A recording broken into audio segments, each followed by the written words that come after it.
antara 0 dan 1, di mana peluang 0 berarti kejadian tersebut tidak mungkin terjadi. Peluang 1 berarti kejadian tersebut pasti terjadi. Lalu peluang 0,5 berarti kejadian tersebut memiliki kemungkinan yang sama untuk terjadi atau tidak terjadi. Rumus dasar peluang. Peluang satu kejadian A dapat dihitung dengan rumus P A sama dengan jumlah kejadian yang menguntungkan jumlah semua kemungkinan hasil. Lalu kejadian yang menguntungkan adalah kejadian yang kita harapkan terjadi. Kedua, jumlah semua kemungkinan hasil adalah total kemungkinan hasil yang mungkin terjadi.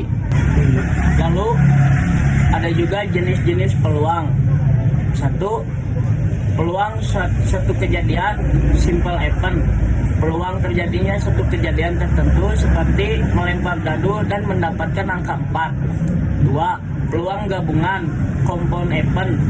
Peluang yang melibatkan lebih dari satu kejadian seperti 2 kali pelemparan dadu. Lalu ada juga peluang gabungan tidak saling lepas interdependent. Kejadian A dan B bisa terjadi bersama. Lalu peluang gabungan saling lepas mutually eksklusif. Kejadian A dan B tidak bisa terjadi secara bersamaan. Ketiga, peluang kejadian bersyarat conditional probability. Peluang satu kejadian A terjadi dengan syarat kejadian B. Setelah terjadi notasi P A atau B, yang berarti peluang A terjadi jika B terjadi. Baik teman-teman, di sini adalah contoh soal peluang. Contoh peluang sederhana ya.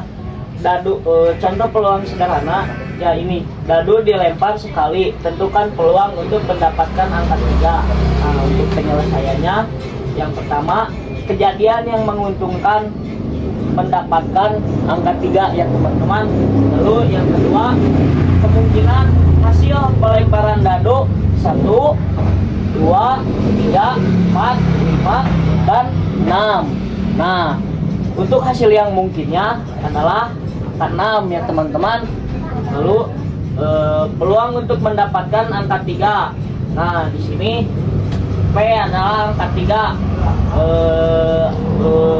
Untuk mendapatkan angka 3 adalah 1/6. Jadi peluang mendapatkan angka 3 adalah 1/6 teman-teman. Oke, jadi seperti itu teman-teman. Nah, untuk kesimpulannya, peluang adalah suatu konsep yang mengukur kemungkinan terjadinya suatu kejadian. Dalam menghitung peluang, kita menggunakan rumus dasar yang tergantung pada jumlah kejadian yang menguntungkan dan jumlah total kemungkinan hasil. Ada berbagai jenis peluang seperti peluang sederhana, gabungan, dan bersyarat yang masing-masing menggunakan aturan penjumlahan dan perkalian untuk menghitungnya. Sekian dari saya, mohon maaf apabila kurang teliti dalam menjelaskan dan juga apabila ada tutur kata yang kurang baik dari saya, mohon maaf. Sekali lagi terima kasih. Assalamualaikum warahmatullahi wabarakatuh.